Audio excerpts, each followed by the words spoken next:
All right, we are almost ready. Let's move here. Okay, hello and welcome to today's video where I'm going to be talking about extreme loneliness. And again, I want to say at the beginning of this that I am going to be speaking just from my personal experience here. I'm not a trained licensed therapist, and I really believe in good therapy and having somebody to talk to and someone to relate to if you can afford that, and if that's something that's in your wheelhouse and if that's something that feels good to you. But I also really believe in connecting with people who just have similar experiences to us and who feel how we feel and who we can relate to on that level, and who have been through the things that we've been through, and just hearing what helped them and what supported them and what didn't help them and what didn't support them, and connecting in that way and finding tools in that way. Because at the end of the day, the real reality is this life that we are living is very complicated and it's very complex, and there's oftentimes no right or wrong way to do things, and there's no right or wrong way to be. We're just looking for what works, and we're looking for what helps, and we're looking for all the different tools and all the different things, because there are going to be things that work well for some of us that don't work for others, and all of these things. So that's where I'm speaking from today. Is I get this question a lot in the work that I do, which is, how do I deal with this feeling that I'm completely alone all the time? How do I deal with this feeling of just never fitting in, never having friends, never feeling like I belong anywhere, constantly looking for my purpose or looking for my people or looking for something that makes me feel connected to something, and I'm just constantly coming up feeling excluded and like I don't belong, and like this awakening path and this spiritual path and this path of looking for truth and seeing things deeper than the average person and feeling things deeper than the average person just mostly leads me to being isolated. And I get this question a lot because I think, again, the stuff that I speak to resonates with people who are gonna be having these experiences. And I've been hesitant to address it directly before, because again, I kind of feel like at the end of the day, I have felt all of these things too, right? Like this soul crushing sense of just, I am so alone and no one understands my experience and no one can help me, and I'm feeling all of these things, and I'm going through all of these things, and I'm struggling with all of these things. And I try to talk to people about it, and I try to connect with others, and I try to find others, and it's just dead air, or it's rejection, and it's being told that I'm just crazy, or that I'm not seeing things how I should be doing things, or I'm not trying hard enough, right? Like in the spirituality world, in the self-help world, just being like, you're being too negative, or you're not focusing on the positive enough, or you're not empowering yourself enough, or whatever. And then in self-help or self-improvement, people just being like, I don't know, like, just don't feel that way, just like stop stuff. And even like growing up, like as a child growing up, I was mostly told over and over, you're just thinking too hard about everything. You're just overthinking all of this too much, and you need to just stop thinking so much. And I was like, okay, be my guest in letting me know how to just stop thinking. Like, I'm not sitting here deciding to think about all of these things about life and all this. And I'll get into more detail in a sec. But so I've been hesitant to talk about these things, because, like I say, at the end of the day, I still feel these things, okay? I have figured out a lot of things about myself, and I have created a life that generally works for me, and I have I have been incredibly lucky in the ways that I've been able to change my life and organize it around what I wanted and what I needed. And then in the last couple of years, getting like clarity on some of the reasons why I'm so different and why I have such a hard time connecting. But at the end of the day, I was like, I don't really feel like I can give people the answer to chronic loneliness because I still have chronic loneliness. So I think that this might be something to just start off with, which is, I don't know that I can promise you, because I haven't experienced it, that people who are genuinely just very different and who see the world very differently and who experience the world very differently than the average population are ever going to get to a place where you never feel alone again, and you never feel isolated, and you never feel chronically like you just don't fit. Because I have not found a place where I fit. Okay? Like, to put it that way, I don't have like this group of friends that like totally understand me, and this community that I just am a part of that is amazing, and we're all like big thinkers and we all have these things, or big feelers, and everything's amazing. Rather, again, I'm just going to speak from my personal experience. I have a very deep connection to what I perceive to be God. And again, I am hesitant to talk about this a lot because I understand that like the skeptics and the scientists and the people who believe that our consciousness is literally just arising from our brains have a lot of evidence for why that is true.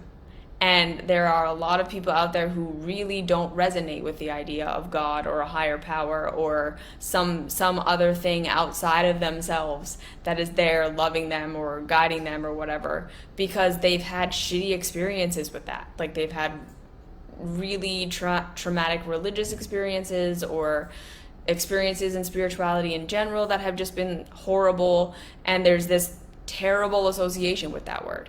And I also understand that a lot of people, when I talk about this, it's like, oh, you have a connection to God, right? Like, I've tried to have a connection to God. I want to have a connection to God. I want to feel something outside of myself, and I just don't, and I can't, and I don't know what that is. So if that's the thing that saves you, then I'm totally fucked because I don't have that and I can't have that.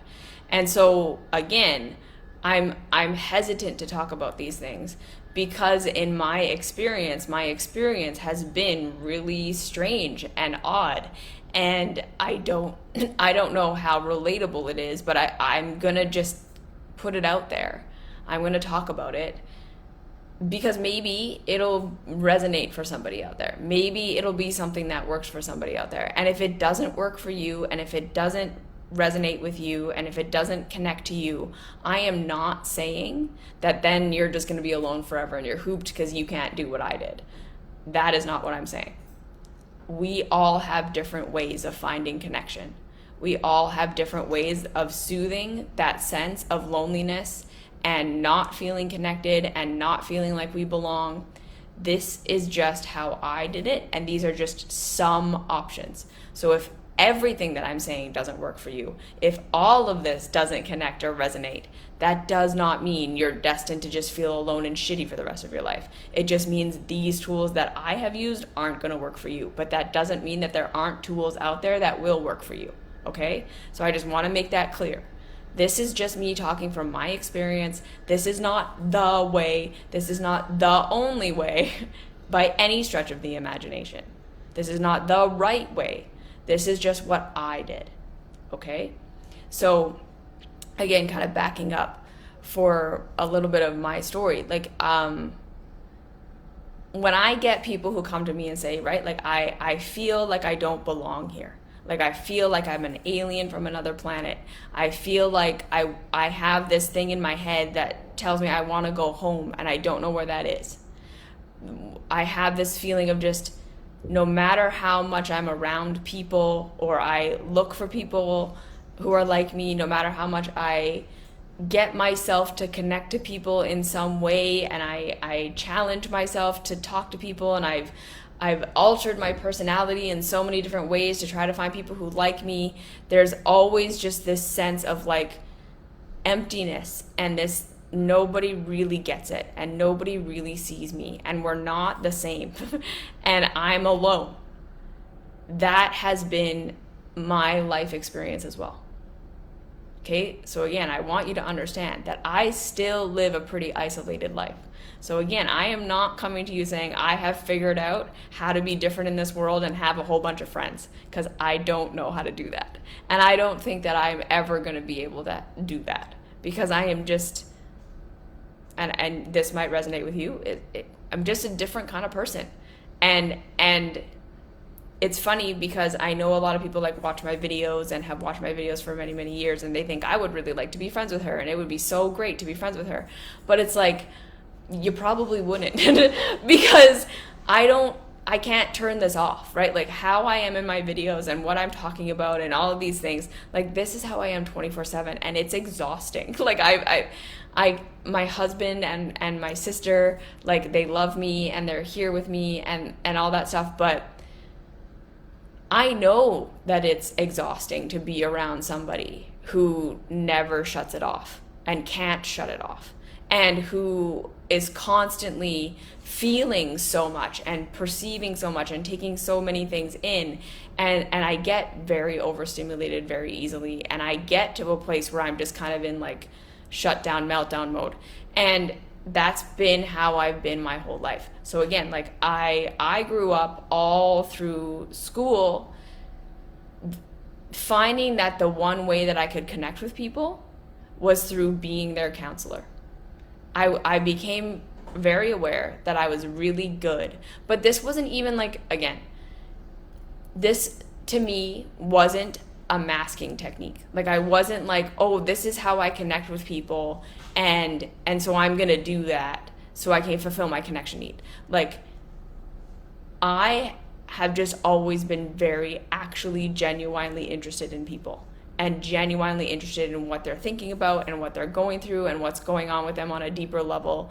And I don't perceive in myself that it was a thing I was doing because it got me something. I perceive it as being something I was just genuinely really fascinated by.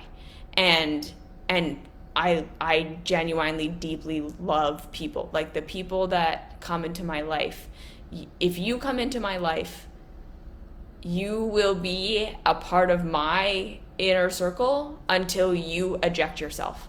And I think my sister can kind of vouch for that. Like, I will care about you until the day you die.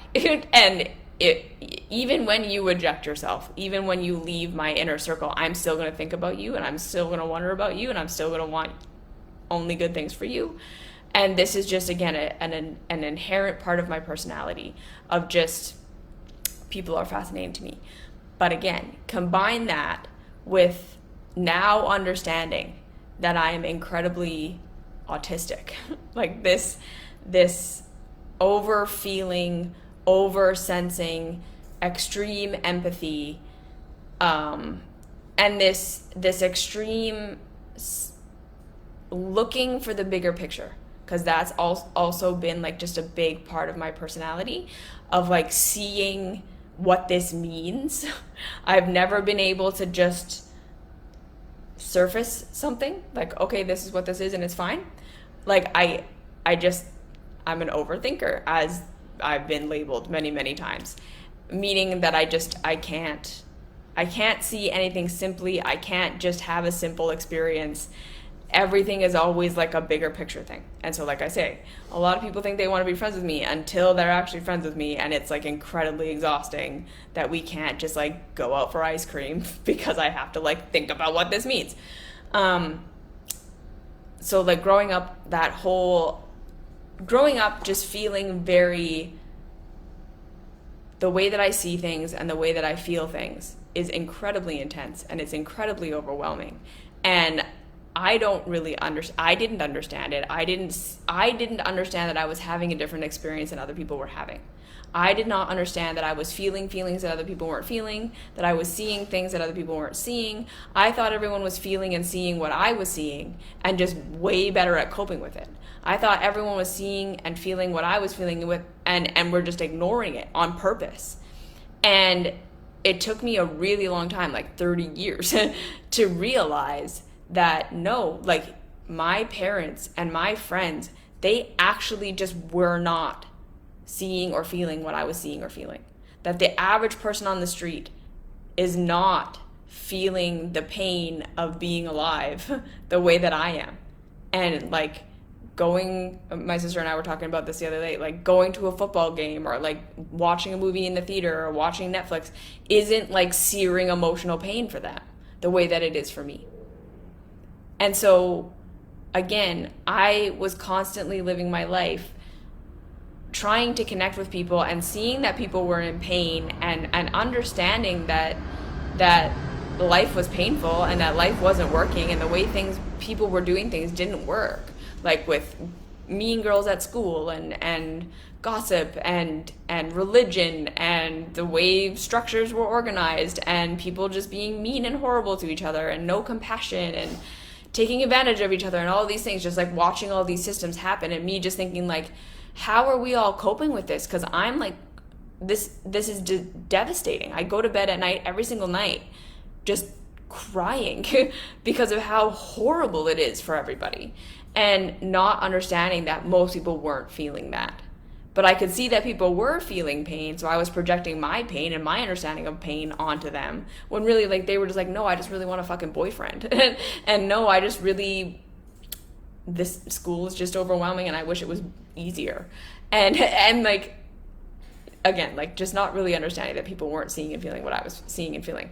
And I feel like I want to talk about the story. Like when I was in grade 5, we went to, my teacher took us to museum school, and which means we just got to go to school every day in the museum and like get educated on all of these things. And it was really amazing.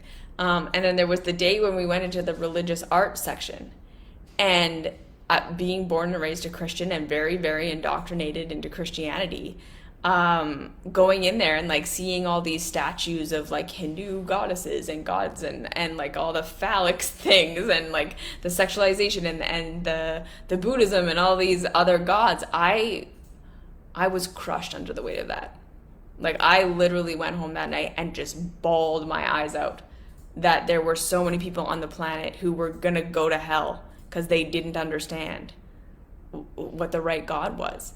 And it was so overwhelming for me that my teacher literally was like, okay, like gave me an extra assignment to just like do by myself instead of like going with the rest of the class, because like I just got so overwhelmed that I was just like so afraid for everybody because I'm very autistic and I took it completely literally.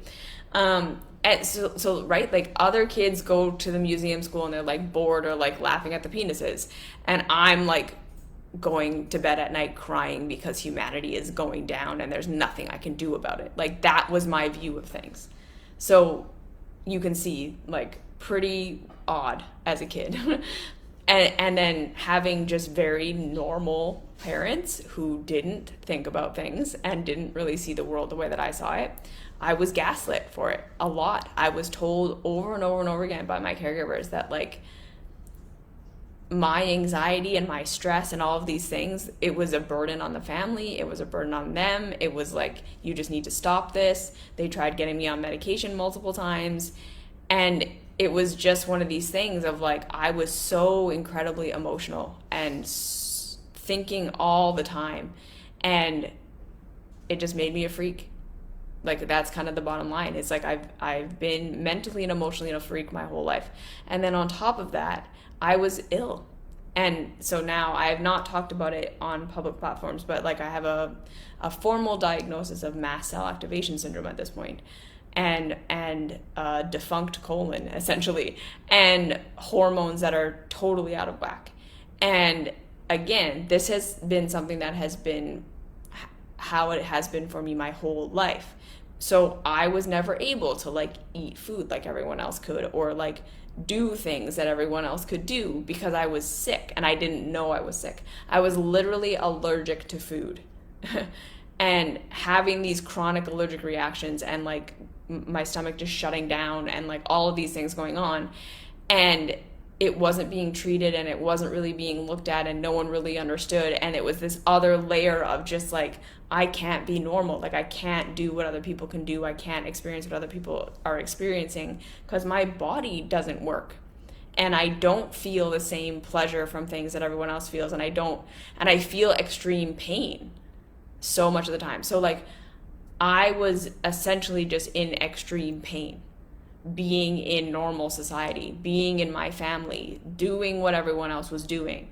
And no one understood because, again, how do you describe an experience to somebody that you don't realize is different than what everyone else is experiencing? I really just thought what I was experiencing was normal because I only had my own experience. So that is to say, I have lived my entire life feeling like a complete alien, and like I didn't understand why I couldn't fit in, and I didn't understand why, no matter how hard I tried, I was always weird. I was always weird, no matter what it was. At church, I was weird. At yoga, I was weird.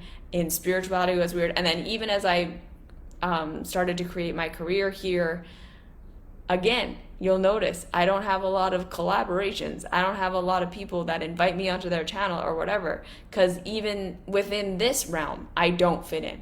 I'm not like Teal Swan. I'm not a rationalist. I'm kind of in the middle of all of these things because I'm just going for what actually works pragmatically, and I don't get swept away by things that I can't necessarily explain, and I don't like magical thinking because I was raised Christian and I'm allergic to it. Like how much it did not work for the Christians that I was raised around. And the magical thinking, and this means this, and everything's a sign, and God is going to do this, and we're waiting and waiting and waiting forever. Like, that was just my experience of it. I'm not saying this is what Christianity is. I'm saying that was my experience of it. And so now, as an adult, I'm just like, no, like, I'm looking for real evidence. And I don't believe in a theory until I can prove that it works. And if I try it, I don't really care who the guru is that says it works. If it doesn't work, it doesn't fucking work. And I don't have any kind of like respect for that. And so all of this, right? And so the big thing that I want to kind of express in what has helped me with this chronic feeling of being alone and being isolated and not being understood and feeling like I was just like such a freak and didn't belong are kind of a two-pronged thing. Number one, and this again, please understand, this is just my experience, and if this doesn't resonate with you, leave it. I grew up in the Christian church, obviously, but from a very, very, very, very, very, very, very early age, I knew deep in my core that there was something greater than myself. And this is funny because, again, my parents weren't religious when I was born. My parents didn't go to church. They didn't have a theology. God was not in our house. I was born, and my mom still says, like, to this day, when I started talking, I started asking questions about God. And they were like, where is this coming from? Because this is not a part of our life. Like, they started going to church because of me, the toddler, asking them questions they didn't have answers to. So that's just been a part of my makeup this entire time. So I don't know how to explain that. I don't know where that came from. I don't know what that means. All I can tell you is that's been my experience. And from age, whenever I had consciousness, all the way through elementary school and junior high, I was very, very, very, very, very certain that I was supposed to be able to hear the voice of God. And the voice of God, to me, was the voice that could explain why things were the way they were. The voice that could understand and have an idea of things and have prophecy and predict the future and tell me how to make things better, and comfort me and love me and make me feel safe and like I belonged somewhere. And so those two things, the practical thing and then just that fulfilling of that longing of love that I just did not get. Okay, because again, you kind of have to understand, like, I didn't get that love from my caregivers. I didn't get that love from friends. I didn't get that love from anyone aside from my grandfather. I was not embraced by anybody. And so even within my literal like home unit, I felt like an absolute freak always. But like I say, there was this part of me that knew that love existed somewhere and that something loved me. And that is what made me become I just was obsessed with God. Like I think anyone who grew up with me will let you know that like God was all I thought about and God was all I wanted, and I was obsessed with developing this connection. And I knew that there should be some sort of channel in me that could open to this source of love and information. And I committed myself to figuring out how I was going to open that channel. And like, again, it's very woo and it's not very practical. And I'm just being honest that this was just my experience.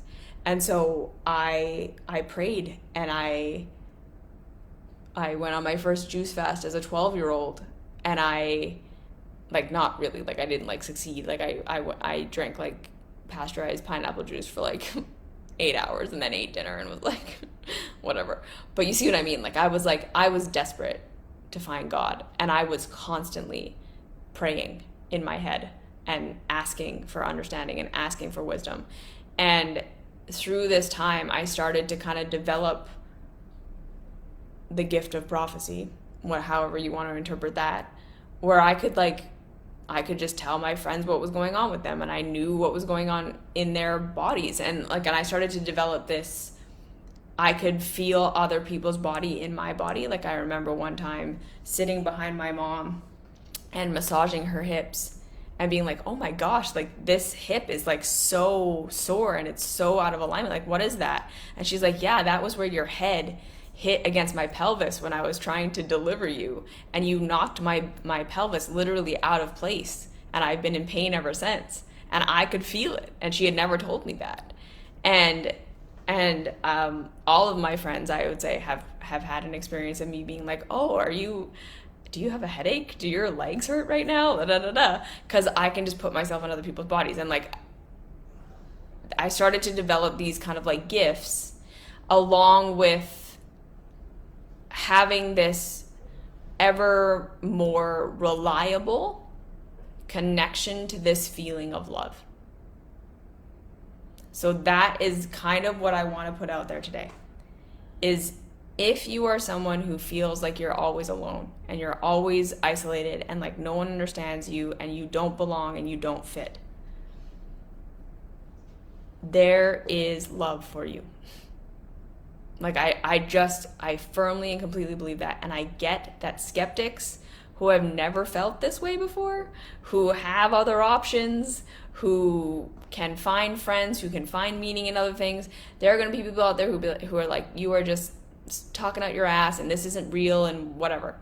And fine, maybe it's not real to them and maybe it's not real to their experience, but I truly still to this day fundamentally believe that anyone can develop a connection to something greater than themselves that makes them feel unconditionally loved.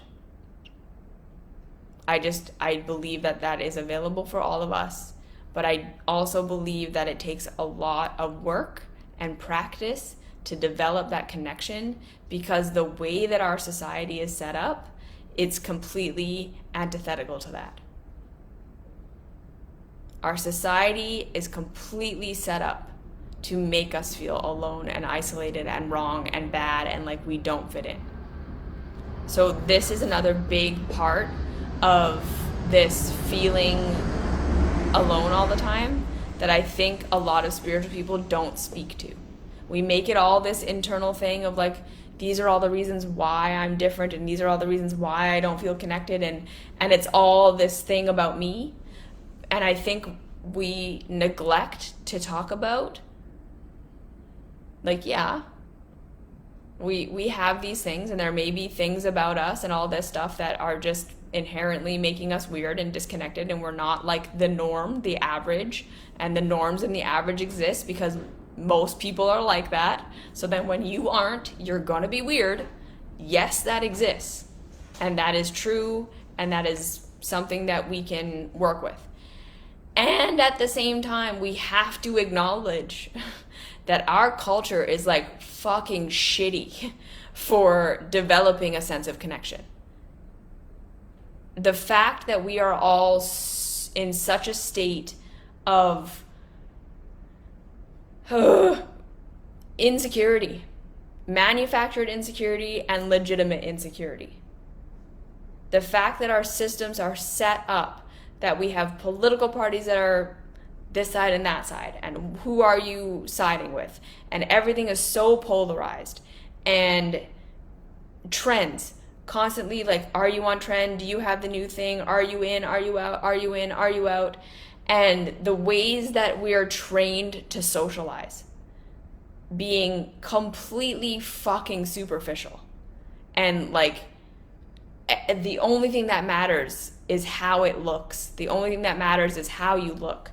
And we're so afraid to be real with one another. And I think, again, there are like so many deep reasons for this. We're afraid to see the vulnerability in one another because it reminds us of our own vulnerability, and we don't want to be reminded of our own vulnerability. We want to see the pretty people on Instagram who have the perfect relationship and wealth and beauty and youth forever, because it makes us feel like that is possible, and then it soothes our existential dread and our existential fear that we're going to age, and that we're going to die, and that people are going to reject us, and that we're not going to have what we need sometimes, and that life is shitty. But that feeds into us never being able to genuinely connect with each other, because we're afraid to show our vulnerability, because then it makes other people not like us, and they don't like us because our vulnerability reminds them of their vulnerability. Or we become the kind of people who like trauma dump on each other, and we're looking to each other to be saved, and then we're in these like really shitty dynamics of just like people pretending they have everything figured out and they have all the answers, and being dominators who then manipulate and take advantage of people who are looking to them for saving because they're vulnerable and they feel vulnerable and they're willing to admit that, but then they're being taken advantage of and being told that there's all these answers that don't actually exist and all this stuff, right? Like, our society is completely not set up for connection. We feel scared. And then especially in the West, like in the Americas and Canada, this like every man for himself, ultra independence, sovereignty, take responsibility for yourself, don't ask me to fucking care about you, is essentially what is being said there. Everyone has the power to be rich and famous and is successful, and if you're not, it's just you're just not trying hard enough. Like, that is just so wrong and so not how reality works. Like, we have systems and structures that are set up to profit some people and at the expense of everyone else. Like, we are seeing this. The way that rich people are rich is through exploitation. There is not fair wage. There is not fair working conditions. There's not passing on of wealth in a fair way.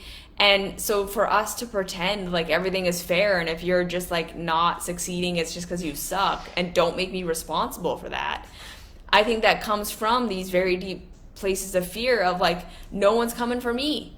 No one's helping me. No one's on my side. If I fail, if I fall, everyone who loves me and everyone who's around me right now is gonna leave, because all of my relationships are superficial, and everyone wants to be there for you when you're a success. No one wants to be there for you when you're down. And it's because we all feel so insecure. And we either are insecure or we feel insecure. And then sometimes we find connection through just connecting with other people who are insecure like us, so that we're like this insular group of us against them. And that makes perfect sense when we feel antagonized and when we are antagonized. But then you see what I'm saying? That our culture is set up for disconnection. Our culture is set up for how it looks versus how it is, for how it looks versus how it feels. Our culture is set up to keep us constantly warring with each other and disagreeing with each other and isolating, because it makes us better consumers. It makes us better workers. It makes it so that we contribute to the system more and we don't question it. And then we literally have people who work to despite their own best interests because of these toxic ideas, because they feel like that's the only way they can be safe. And it's just so fucked up. But like, we got to understand this, right? Like, that we're not in a culture that is designed to help us genuinely find connection. We're told how to act and how to behave and how to look so that we can look and act and behave like the right way so that people will like us. But the more we're accepted and loved for these things that we're pretending to be, the more alone we feel. And then when people come into the world who can't put on the show, who can't pretend, who can't make it okay, it's not even that we're just different because we have a different experience than everyone else, and that's what makes us different. It's that we can't pretend. And then because everyone else is so used to everyone else pretending, that when someone doesn't pretend, it's like, you are the sore thumb. You are the reason we're all aware of these shitty things that we weren't aware of before, and you created them, and you make us all uncomfortable and all of this stuff. And it's because no one is being real. Even the people who fit in aren't being real. They're still fitting in superficially and not for any kind of like real reason. And so, you see what I'm saying? We live in a world that's like completely designed for disconnection. And then we look for normality. And the other thing too, right, is that because we feel so insecure, because we feel so discontent, because we have all of these existential dreads and fears and niggling understanding that we're gonna die and we don't know why, and that we're vulnerable and we can't protect ourselves, and that life is scary and hard and complex. We have all this stuff that we're not addressing and we're not looking at and we're not talking about because it's too scary and we don't want to. We have all that stuff going on all the time underneath the surface. So then, to be real or to admit that or to talk about it, it just makes people uncomfortable, because we're all just trying to run away from it and we're all just trying to numb it out and we're all just trying to have a good time. And so, and then on top of that too, we have all of this spirituality and this magical thinking and gurus and enlightenment consciousness, blah, blah, blah, and choose joy shit that tells us that we can have perfect happiness and perfect transcendence if we just try hard enough, and that reality only exists between our ears. And so if you're afraid or if you're hurting or something scary, it's on you. It's because of you. It's because you're perceiving things wrong and blah, blah, blah. So we never actually get the love or the connection that we need, which is, yeah, life is shitty and life is scary and we are vulnerable. And so what are we going to do about it? How are we going to support ourselves, and how are we going to support each other through that, instead of like pretending it doesn't exist or blaming it all on ourselves or thinking that we can transcend it, because we can't. Like, that's ridiculous. You see?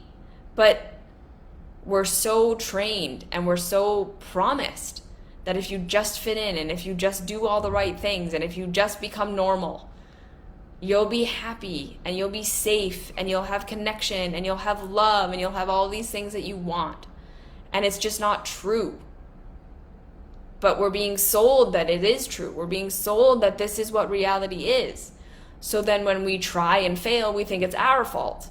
Or when we don't fit in and we feel all these things and we think everyone else is happy and drinking and partying and connecting and like they're all happy, what's wrong with me? Nothing. Nothing is wrong with you. You feel more and you think more than the average person, so probably on a level, they aren't thinking and feeling what you're thinking and feeling. And it's not working for them the way that they're thinking that it's working for them. They're numbing and they're coping and they're doing their things that they're doing, but they still go to bed at night scared like you do. And if we could all just like admit that, I think life would be a lot better. So it's no wonder to me.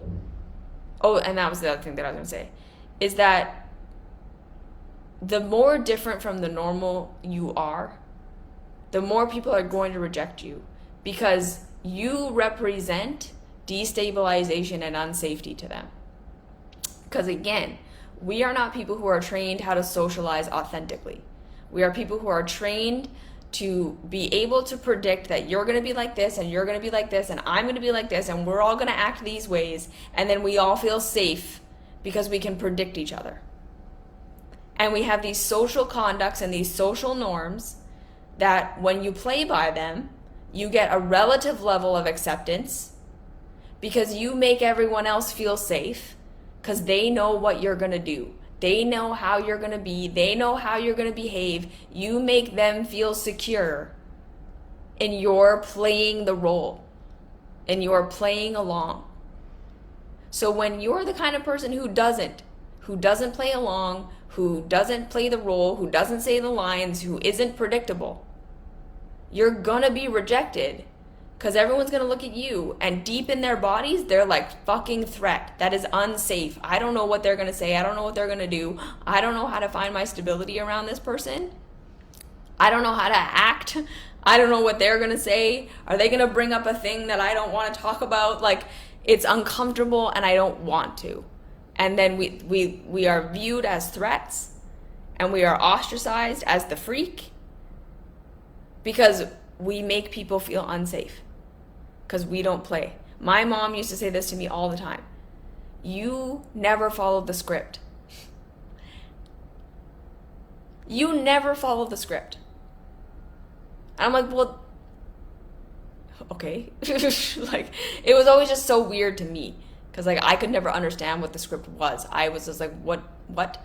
Like, it was just, I grew up again feeling everything that was actually happening and then hearing what people were saying and what they were doing and it like not lining up and then just feeling crazy all the time.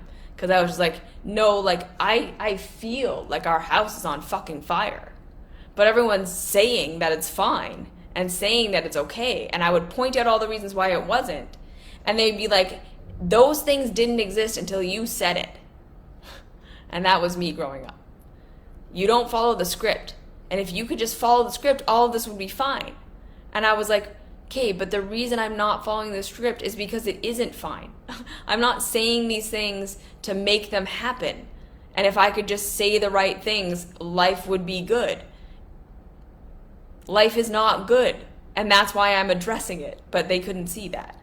And so, again, all of these reasons why we feel so disconnected, just in general, even if you're just like a normal average person, you probably don't feel all that connected unless you have friends and people around you that have been able to kind of push past these social barriers and actually connect to one another and to actually care about one another, because that's rare in our culture for people to actually give a shit about each other.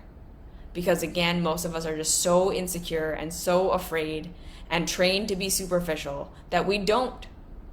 So it's not always because of you that you feel alone. Most people don't know how to genuinely connect, and that is not your fault. You are not feeling alone because you suck and you're weird and that's the only reason. Sometimes the reason is the people around you don't know how to connect genuinely. And that's not your fault. And you're looking for an authentic connection in a world where people don't know how to do that. So I just really want to make that clear. It's not always because you're a freak and there's something weird about you and you're different. Sometimes it's just the level of connection you're looking for. People aren't capable of it. And that's not on you. So this is what brings me back to, it is worth it to search for a connection beyond humans. And again, I cannot explain what I'm connecting to. It might just be some weird neurochemical thing in my brain, some chemical thing that's happening for me, and maybe whatever. But it's been the main thing that's helped me manage my life of feeling completely alone and like I don't belong anywhere and like I want to go home and I don't know where that is developing a connection to something outside of myself, to just fully believing and investing in the idea that that was true. And people say like, how? I communicated with it every day. I asked for guidance. I asked to feel the presence of God every day. I sought it every single day for my entire childhood until it was like a firm connection that I know that I can connect with every single time. Like when I talk about self-love and I talk about unconditional self-love, this feeling that I am not broken. There is not something wrong with me. Shame, guilt, and shame, guilt, hopelessness, these things are all always lies. Even if I'm wrong about something, even if I'm doing something wrong, even if I'm causing harm, nothing separates me from the reality that I am good fundamentally, that I am worthy of love fundamentally, and that I can figure things out fundamentally. That's what God taught me. That's what continually searching for that connection to something that loved me gave me. Everything that I teach, that's where it came from. When people ask me, how do I know what I know? What did I read? What did I do? Yeah, I read every Martha Beck book. But other than that, I haven't studied. I haven't studied human psychology. I didn't go to university. I don't listen to Gabor Mate. I study people and I've asked God over and over and over and over and over again every day for my entire life. And I firmly believe that anyone that works on it can develop that connection. But I also believe that it's hard and that our world is not set up for it and that it requires a level of dedication that is not normal. Right? Like most people were out partying and drinking and doing what they were doing. And I was in my basement writing in my journal, where is God? Tell me the answer. Why do I feel this way? What's going on? Like I say, right? Like by the time I got diagnosed with autism, by the time I got diagnosed with my mast cell activation syndrome, I was already living and doing all the things for myself to give me what I needed. By the time I got the diagnosis, I was already doing all the things because I had figured it out on my own from my own symptoms and just from not rejecting myself. I stopped making all my autistic traits wrong. I owned them and I said, okay, what do I need to be supported in them? So by the time I was diagnosed, they were like, these are the things that you should do. And I'm like, I'm already doing all those things. Right? I am someone who still has chronically high anxiety. But I manage it. I know how to manage it. Because God, I don't know what else to say. It's just, and like I say, if you're sitting here saying well, okay, how? Find a practice that is a practice that works for you. Journaling, meditation, movement, something that helps you get into a state where you are opening yourself to something loving you beyond this life. And this is, again, most people I don't think are going to be desperate enough to do this.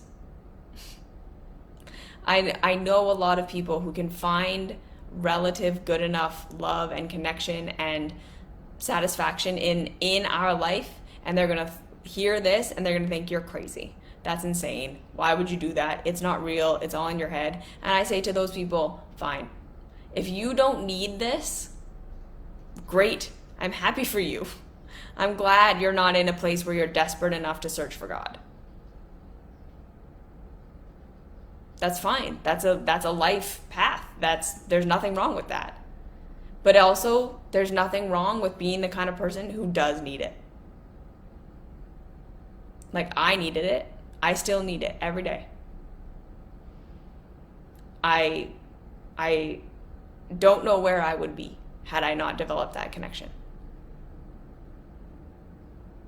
Because it is the thing that, again, made it so that I stopped rejecting all these parts of myself, so that I could start to understand myself and what my needs were and what I wanted, which stopped me from which helped me to stop doing all of the self-sabotaging, self-destructive things that I was doing for most of my growing up life to try to fit myself in. I would have killed myself. Not intentionally. Trigger warning, I should have said that. I was never the kind of person who was going to intentionally unalive myself. That wasn't where I was headed. I was suffering, I was in a lot of pain, and I was subconsciously destroying myself. I was subconsciously trying so hard to work and fit in and do all these things, and I was running myself into the ground. And I hated everything about myself. That's why I feel like I'm qualified to teach as a self-love teacher, because I don't think there was a human on this planet who hated themselves more than me. Everything about myself I felt like was wrong and bad and stupid and broken. And it was only my connection to God that helped me to understand that no, these things are good. You are good. You are not fundamentally broken. You are not fundamentally sinful. You are not fundamentally horrible.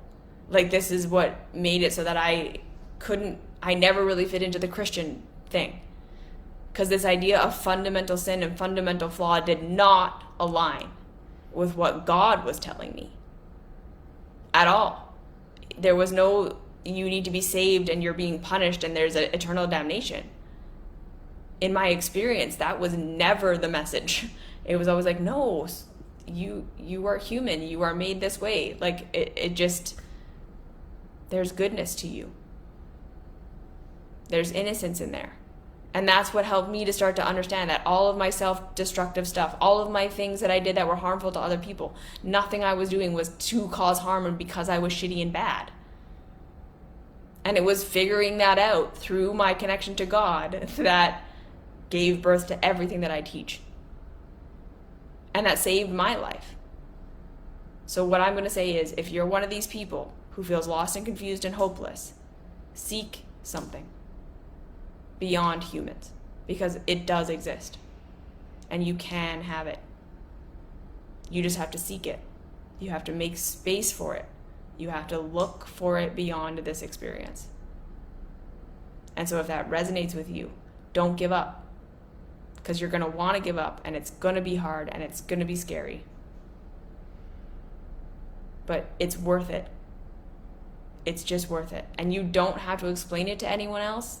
And no one has to understand, right? I might lose 1 million followers from talking about this today, because it's woo-woo and it's weird and it's not science. But it saved my life, and that's all I can say. So if that's you, try it. See what happens. Okay? Second thing is, again, learning to validate yourself. Really learning that there's nothing wrong with you. And getting disciplined about rejecting the shame, blame, guilt, and hopelessness stories. Because that was another thing that I did. I just got really, really, really disciplined. That there's always something else going on when I'm feeling shame, blame, or guilt, or hopelessness. And it's never that I'm broken, and it's never that I'm shitty. So what's actually going on? What do I actually need? What do I actually want? What would actually work for me? And learning to understand myself made me less lonely. Learning to understand myself and learning that I could start to meet my own needs in a lot of ways that I was just hoping that if someone loved me, they would meet them for me. It made me less lonely. It didn't take away my need for connection. It didn't take away my need for external love. That's not how that's going to work. But it did soothe the chronic, searing, if I don't find someone to love me, I'm never going to be okay feeling. I learned that I could understand myself. I learned that I could start to meet my own needs in ways that I could rely on myself, and it made me feel less alone. So these self-love tools of learning to understand yourself, assuming the innocence in yourself, looking for what you actually want and what you actually need, the emotional mastery tools, all of this will work to make you less lonely. Third thing, learning to communicate in relationships. Like really learning to just say like, hey, this is what I would like, this is what I would need. Can we talk about these things? And opening yourself up to connection where it exists and not looking for perfect. So that was another big thing, is for me, like realizing like my husband is never gonna fully connect with me the way that I like dreamed my husband would. I don't have perfect friends who perfectly understand everything about me. Learning to be okay with the connection that was available was another big thing. That just because it's not perfect, and just because it's not complete, and just because it's not everything in one person or everything that you hoped it would be, where can you allow the connection that does exist, the people who do care about you, to care about you the way that they can care about you, to connect with you the way that they can connect with you, and to like I say, to learn to become okay with the imperfectness of it and the incompleteness, but to get it where it does exist and to allow for it where it does exist. Because again, a lot of the time when we feel so alone and we feel so isolated, we're also going to be very guarded. And sometimes we have to learn how to share just enough that we can get some connection without oversharing, where we get rejected because of course the other person just was not going to be capable of that. So learning how to get the connection where it exists, how to get the validation where people are capable, and not throwing the baby out with the bathwater. That it's not perfect, it's not complete, and therefore nothing ever, right? Like I have a lot of connections that are good enough. It's a good enough connection. I don't tell them everything. I'm not going to be telling them about my God experiences, right? Like I'm not having deep conversations with them. But I can get to know them a little bit, and I can get to know where their levels are and where their interests are and where their capacities are, and I can just genuinely connect with that. And that's something. You see? So I don't know that we can ever get rid of this chronic loneliness. When we're exceptionally different, diagnosably or not, it doesn't matter. I was just speaking from my experience, but like you don't have to be diagnosed as neurodivergent or have a chronic illness or any of these things to feel this way. You might just be someone who sees things and experiences things differently. And so number one, there's nothing wrong with you. Number two, understanding that sometimes that disconnection is society and that sucks and you're allowed to be okay, upset about that.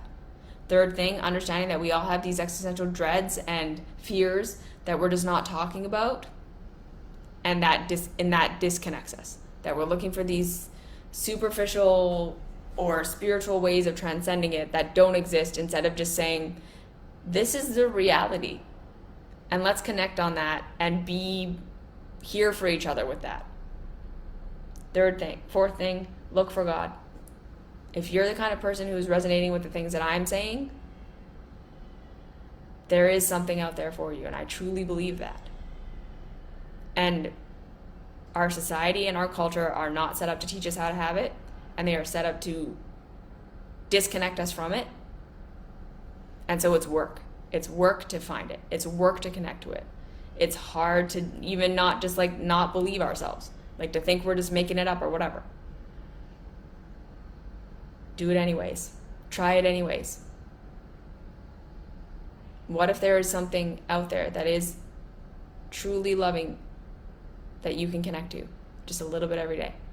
And then start to accept yourself. And I know that sounds so trite, but like, there isn't anything wrong with you. You're not broken. There's no bad part of you. And I'm so sorry that society has taught you that you are broken and there are bad parts, and you do have to disconnect. And you have to feel shame and guilt and blame. And if you don't fit in, there's something wrong with you and all of this stuff. But it's just not true. And I'm going to keep making these videos until the day that I die, probably, saying basically that over and over and over again. To try to be a part of the antidote to that shit. What if you were to start to radically accept yourself? And I've given you as many tools and said it as many different ways as I possibly can here in this work, and I'm going to keep doing it. Because it's hard and it's scary and everything inside of you is going to not want to do it. But I think it's one of the answers for chronic loneliness. Learning to understand and embrace yourself is salve for this wound. So that's that. I hope that was helpful. I hope that was something. If nothing, maybe you just relate to my story and we can feel alone together. But yeah, thank you for being here. Thank you for listening. You're not broken. There's nothing wrong with you. You deserve connection and you deserve love. Always. And I'm so sorry that the world hasn't given it to you and hasn't made it easy. And maybe it will never be easy. But you're worth the work of finding God, and you're worth the work of finding self-love, and it really will make it better. It might not fix it, it might not take it all away, but it will make it better. And better is better. Okay? So that's that. Have a wonderful rest of your day, week, night, month, whenever I see you next. And until then, just always remember, you're worthy of love. And there is something greater that is loving you right now. And you can connect to it. Okay? Okay.